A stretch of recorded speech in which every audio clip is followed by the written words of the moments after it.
रूपमती के 5 बहुएं रोज नदी में नहाने आती थी। घंटों नदी में नहाती थी। नहाने के बाद नदी किनारे बैठकर मजे से गप्पे लड़ाती थी। देर तक गप्पे लड़ाती थी।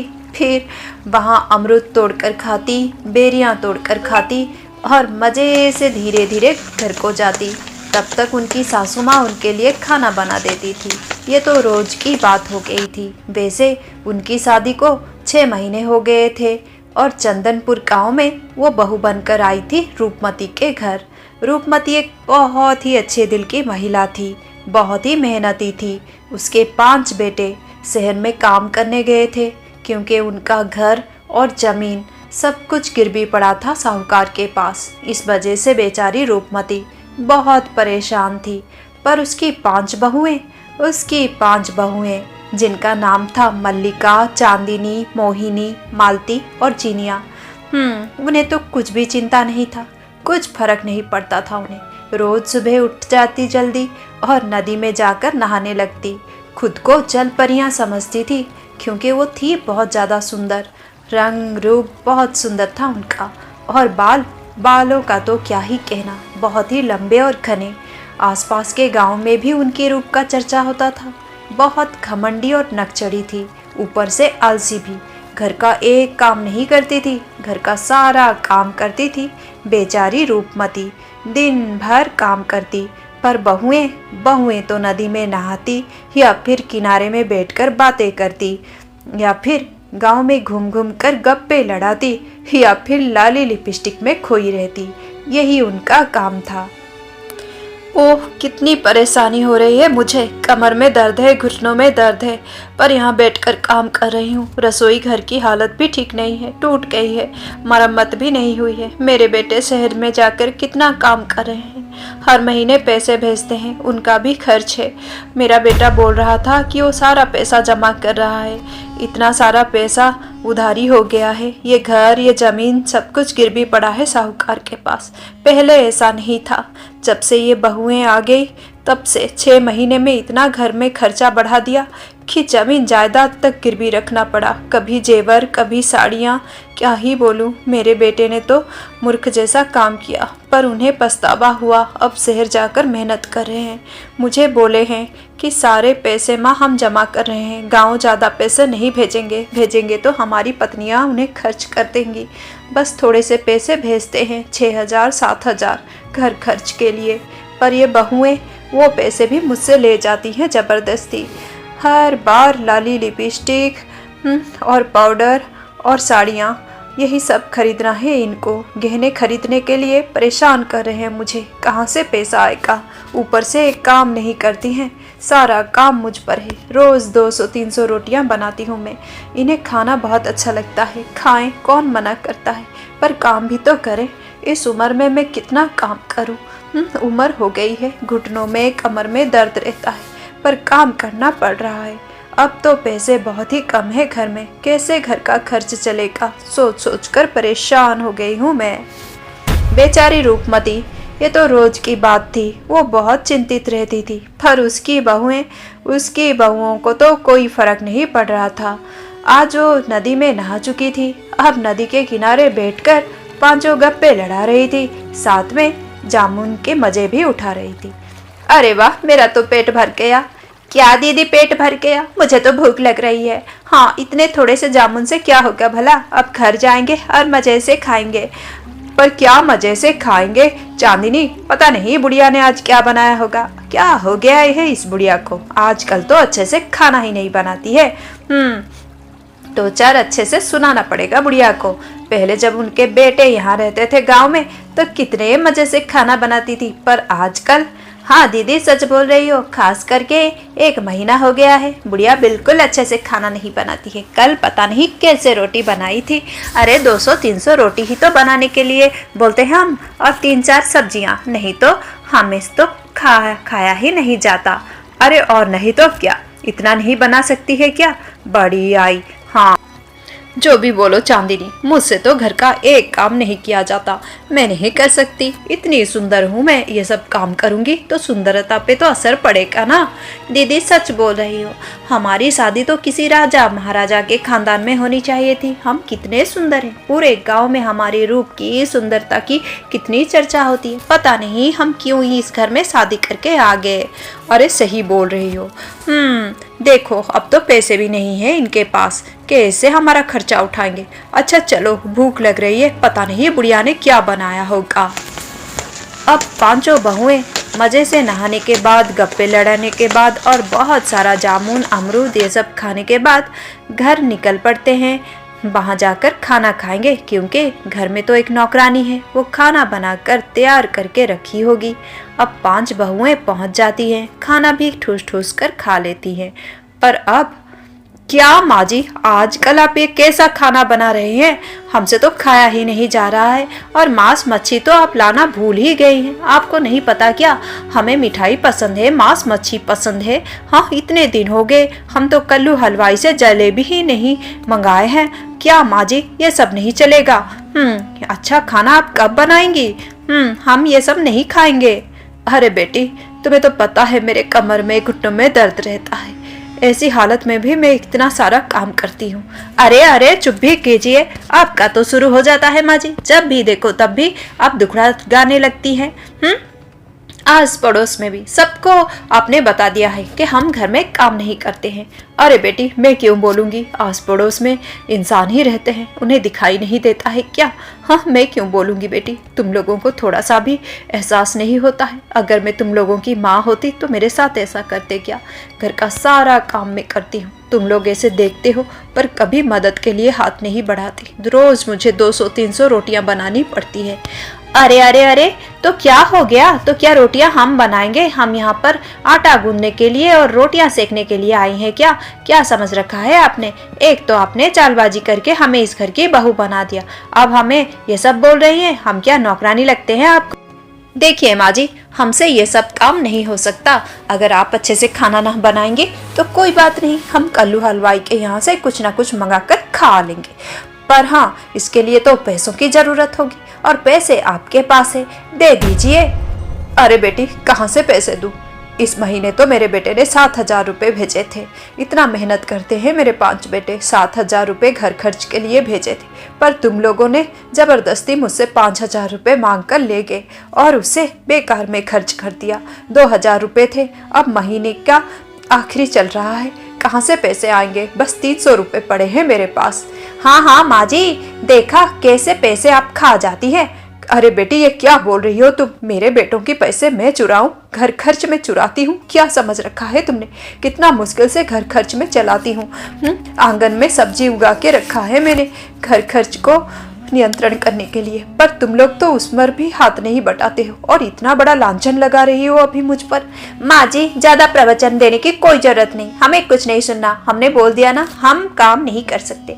अरे हम तो राजकुमारियाँ जैसी है, हमारे लिए तो राजा महाराजा का रिश्ता आना था, पर आप आ गए। मेरे पास इतना जमीन है, इतना बड़ा घर है, पर देखो अब सब कुछ गिर भी पड़ा है।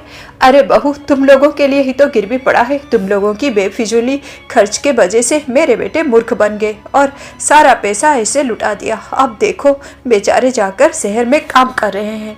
तुम लोगों को सोचना चाहिए, उन लोगों की मदद करनी चाहिए। यहाँ पर खड़े होकर मुझसे बहस कर रहे हो तुम लोग। अरे बस भी करो, बस भी करो, और नहीं सुन सकते? तुम्हारे पास 300 रुपये है ना, दे दो अभी, ज्यादा नाटक नहीं चलेगा। ज्यादा सम्मान देते हैं तो सर पे बैठ जाती है ये बुढ़िया। हाँ दे दो 300 रुपये, हम कुछ ना कुछ मंगा कर खा लेंगे। और हाँ, बोल देते हैं अब हमारे पति पैसे भेजेंगे तो बराबरी हिस्से में बांट दीजिएगा, और ये सब ड्रामा नहीं चलेगा। जल्दी दे दीजिए 300 रुपये।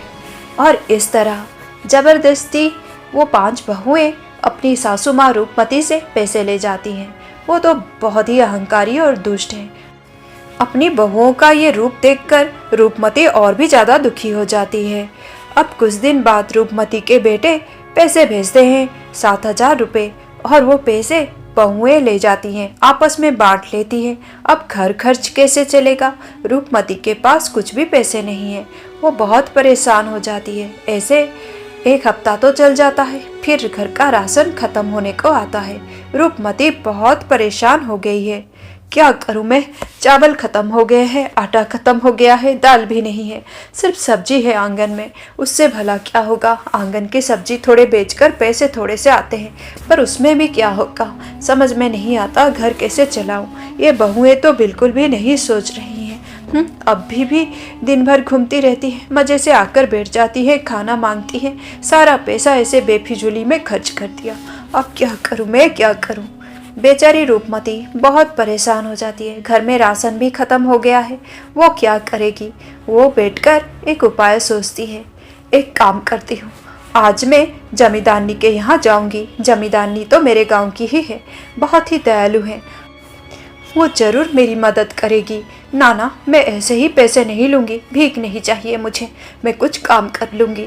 इतना बड़ा घर है उनका, इतने सारे नौकर चाकर हैं, कुछ काम मांग लूँगी, काम के बदले कुछ पैसे दे देंगी वो मुझे। हाँ, मैं बहुत ही ज़्यादा स्वाभिमानी हूँ, मुझसे ये सब बर्दाश्त नहीं होगा, काम के पैसे ही लूँगी। चलो, मैं जमींदारनी के यहाँ ही जाती हूँ। रूपमती अब जमींदारनी के यहाँ जाती है, पर जमींदारनी घर में नहीं है। घर में है उसकी नए नवेली बहू चंद्रकांता। चंद्रकांता अपनी सासू माँ के जैसे बहुत ही अच्छी है। चंद्रकांता बस 1 महीने पहले ही शादी करके आई है और उसके मन में बहुत दया है। माँ जी, क्या बोल रही है आप? काम करेंगी? नहीं नहीं माँ जी, आपकी उम्र तो देखो, ये समय है आप घर में आराम से बैठे। और मैंने सुना है आपके घर में 5 बहुएं हैं जो बहुत ही ज़्यादा सुंदर हैं, बहुत ही प्यारी हैं। नहीं नहीं माँ जी, मैं सारा राशन और कुछ पैसे आपको दे देती हूँ, आप लेकर घर जाइए, आपको काम करने की कोई ज़रूरत नहीं। नाना बिटिया, तुम्हारी सासू माँ मेरे ही गांव की है, वो मुझे अच्छे से पहचानती है। सच में बिटिया, तुम बहुत अच्छी हो। जमींदारनी जी को बहुत अच्छी बहू मिली है। बेटी, जमुना जी जैसी दयालु है, तुम भी वैसी ही हो। नहीं बेटी, मुझे मदद नहीं चाहिए, मैं बस काम के बदले ही पैसे लूँगी। मेरा स्वाभिमान नहीं, नहीं बेटी नहीं। अच्छा माँ जी, ठीक है, मैं देखती हूँ, कुछ काम है तो मैं आपको दे देती हूँ। वैसे मुझे याद तो नहीं आ रहा है। अरे, इनकी उम्र हो गई है, इन्हें मैं क्या काम दूँ? इन्हें मैं मदद करती हूँ तो मना करती हैं। सासू माँ तो इन्हें बहुत ही सम्मान करती हैं, ये बहुत ही अच्छी महिला है। एक काम करती हूँ, कुछ काम दे देती हूँ इन्हें, फिर पैसे और सामान दे दूँगी, राशन, ये ठीक रहेगा। क्या काम दूँ? हाँ हाँ हाँ माँ जी, एक काम कीजिए, आप बगीचे में जाइए, और हमारा जामुन का पेड़ है ना बगीचे में, उसमें तो बहुत सारा जामुन हो जाता है और नीचे गिर जाता है। मुझे अपने मायके कुछ जामुन भेजने हैं, तो आप टोकरी में वो जामुन भर दीजिए और 3 टोकरी भर दीजिए माँ जी। बस यही काम है। क्या? बगीचे में जाऊंगी, जामुन के पेड़ के पास? अब क्या था उस जामुन के पेड़ के पास जो सुनकर रूपमती के होश ही उड़ गए। पर वो बेचारी क्या करती, उसे तो काम चाहिए था, पैसे चाहिए थे, इसलिए वो तैयार हो गई और 3 टोकरियां लेकर वो जामुन के पेड़ के पास गई। अरे, गांव वाले तो बहुत कुछ बोलते हैं। मैं भी सुनती आ रही हूँ कि जमींदार जी का ये बगीचा बहुत ही रहस्यपूर्ण है, और ये जामुन का पेड़ ये तो बहुत ही अद्भुत है। लोग तो दिन में भी यहाँ पर आने से डरते हैं। अब शायद नई नवेली बहू है चंद्रकांता बेटी, उसे पता नहीं होगा, इसलिए मुझे ये काम दे दिया, नहीं तो कभी ना भेजती।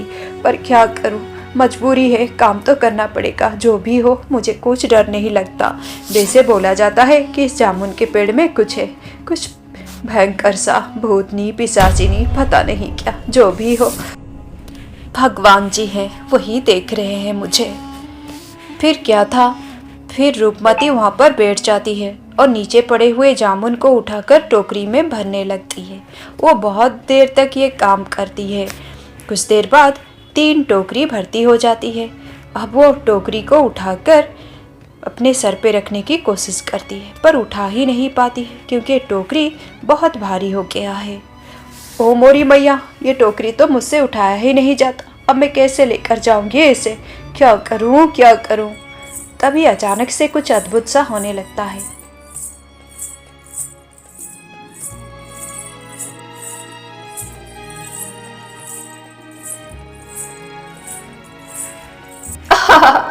माँ जी, आप अपनी उम्र तो देखो, इस उम्र में आप इतनी भारी टोकरी उठाने की कोशिश करेंगी? ये कैसी बात हुई? रुकिए, मैं आपकी मदद कर देती हूँ। अरे बेटी, तुम कौन हो? तुम्हें तो पहले कभी मैंने इस गांव में नहीं देखा है। माँ जी, मैं तो इसी गांव की हूँ, सालों से इसी गांव में रहती हूँ। अरे बेटी, पर मैं तुम्हें कभी नहीं देखा। अब मतलब माँ जी, ऐसा मुझे लगता है क्योंकि ये गांव बहुत सुंदर है ना। मैं तो बस कुछ ही दिन पहले ही आई हूँ। जमींदारनी की बहू चंद्रकांता के गांव से आई हूँ मैं। उनकी दासी हूँ, जमींदारनी के यहाँ काम करती हूँ। अरे बेटी, तुम बहुत ही दयालु हो, भगवान तुम्हारा भला करे, तुम पर कृपा करे। बेटी, ये टोकरी उठा दो, मैं लेकर जाऊंगी। हाँ हाँ माँ जी, क्यों नहीं। पर माँ जी चलिए थोड़ी देर बैठ जाते हैं, मैं तो काम खत्म कर लिया है। आपसे बातें कर लूँगी तो अच्छा लगेगा। अरे बेटी, तुम मुझसे बात करना चाहती हो? क्यों नहीं, क्यों नहीं, बैठो बातें करो। कुछ रहस्य सा लगता था, ऐसा लगता था कि वो कोई रहस्यमयी महिला है। पर क्या था उसकी सच्चाई? सच्चाई, सच्चाई और क्या होगा? सच्चाई तो ये है कि मैं एक आत्मा हूँ, एक आत्मा जो 200 साल से यहाँ भटक रही है। इस जामुन के पेड़ में ही तो रहती हूँ, कोई नहीं आता है यहाँ पर, कोई नहीं आता है। इतने दिनों बाद एक इंसान आई है, और इतने दिनों बाद ताजा ताजा इंसान का खून पी जाऊंगी मैं, खा जाऊंगी इस बुढ़िया को। काश ये बुढ़िया थोड़ी और जवान होती तो बहुत अच्छा होता। इतने दिनों तक पशु पक्षी का खून ही पीती आ रही हूँ, आज इतने दिनों के बाद ये इंसान को खाऊंगी मैं, इसका खून पी जाऊंगी। आह, क्या मजा आएगा, क्या मजा आएगा। चलो इसके साथ बैठ जाती हूँ पत्थर में, और फिर इसके हाथ को पकड़ लूंगी और हाथ से खून चूस कर ले जाऊंगी। अरे अरे अरे, ऐसे मत हंस स्वर्णलता, ऐसे मत हंस। नहीं तो तेरी सच्चाई इस बुढ़िया के सामने आ जाएगी। पर आ जाए, क्या फर्क पड़ता है, ये बुढ़िया कहाँ जोर से भाग सकती है, फंस गई ना मेरे जाल में। अच्छा माँ जी, चलिए बात करते हैं। हाँ बिटिया, पर ये जामुन का टोकरा थोड़ा उठा दो। हाँ, उधर रख दो बेटा। हाँ माँ जी, हाँ, क्यों नहीं।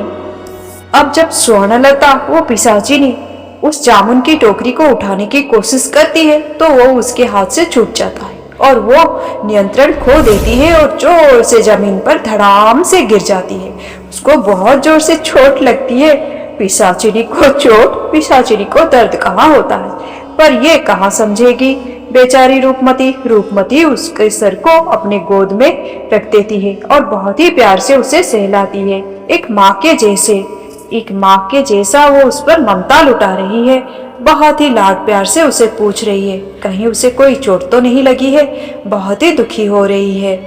उसका ये ममता भरा रूप देखकर वो पिशाचिनी स्वर्णलता का मन ही बदल जाता है। पहली बार इसने इतना सुंदर ममतामयी माँ का रूप देख लिया है। ये क्या देख लिया है उसने, ये क्या देख रही हूँ मैं।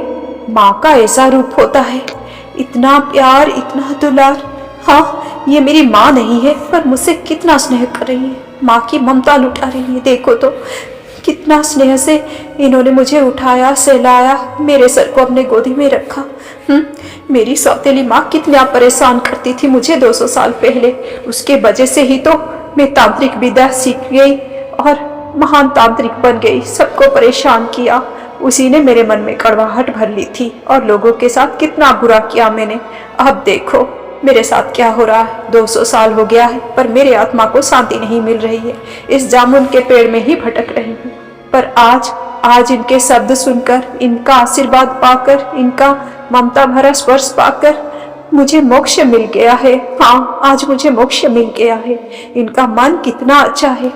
हाँ, मुझे ये माफ कर दे, मुझे ये माफ कर दे ना। मैं अपनी सच्चाई इन्हें नहीं बताऊंगी। मैं बहुत खुश हूँ।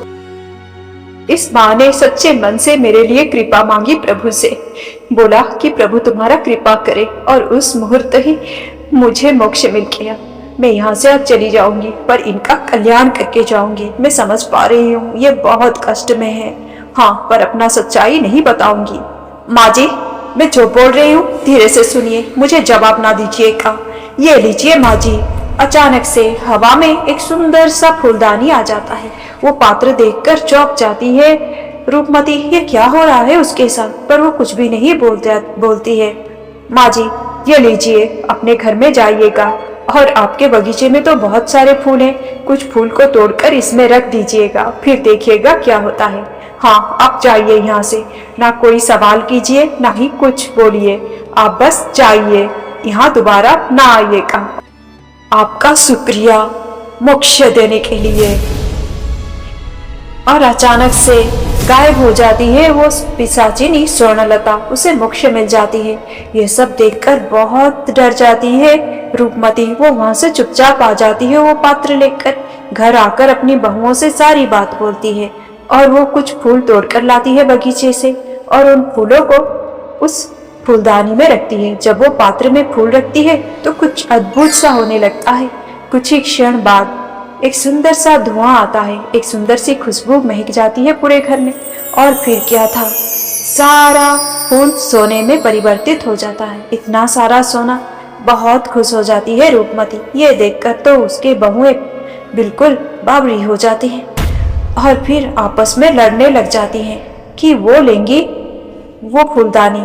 अरे मैं लूंगी, अरे नहीं नहीं, ये मेरा है, मैं ले जाऊंगी, मैं राज्य की सबसे धनी बनूंगी, मैं ले जाऊंगी, मैं इस दुनिया की सबसे अमीर औरत बनूंगी, मैं ले जाऊंगी, मैं ले जाऊंगी, मैं ले जाऊंगी। और इस तरह वो लड़ते रहते हैं। रूपमती उन्हें बहुत टोकती है पर वो बिल्कुल नहीं सुनती है। अरे अरे बुढ़िया, बस भी कर, बस भी कर, हमने निर्णय ले लिया, हम पांचों ने निर्णय किया है कि ये फूलदानी में हम सब मिलकर इतना सारा फूल रखेंगे कि एक ही बारी में इतना सारा सोना आ जाएगा, फिर हम वो सोना आपस में बांट लेंगे। अरे नहीं नहीं बहू, देखो, पता नहीं क्यों मुझे डर सा लगने लगा है, जो हो गया वो हो गया, पता नहीं क्या होगा क्या नहीं। और मुझे तो उस मायावी औरत ने बोला था बस एक बार ही फूल रखना, और कुछ नहीं बोला था, हमें और नहीं करना चाहिए। अरे बुढ़िया चुप भी कर, इतने से सोने में क्या ही होगा, इतने से सोने से तो हम बस इस राज्य के सबसे अमीर औरतें बनेंगी। नहीं नहीं, हमें तो इस देश का, इस पृथ्वी का सबसे अमीर औरतें बनना है। तुम जाओ यहाँ से, हम कर लेंगे। बड़ी आई हमें टोकने वाली, रोकने वाली। फिर क्या था, पांचों बहुएं एक साथ मिलकर बहुत सारा फूल उस फूलदानी में रख देते हैं। जब वो पात्र भर जाता है तो कुछ भी नहीं होता, पांचों ऐसे ही टुकुर टुकुर देखने लगते हैं। कुछ देर बाद कुछ अद्भुत सा होने लगता है, बहुत ही अद्भुत होने लगता है। ओह, ये क्या हो गया उनके साथ, सब कुछ पल भर में गायब हो गए। ओह, ये क्या हो गया था, वो पांच बहुएं हमेशा के लिए अपना सुंदरता और घने लंबे बाल को खो दिया था। उनका अहंकार तो टूट गया, पर अब क्या होगा, वो हमेशा के लिए ऐसे ही रहेंगे। ऐसे ही होता है, दुष्ट लोगों के साथ ऐसे ही होता है। वो पात्र सिर्फ अच्छे इंसानों के काम आता था, बुरे इंसानों के नहीं। पांचों बहुओं का घमंड हमेशा के लिए चूर हो गया था।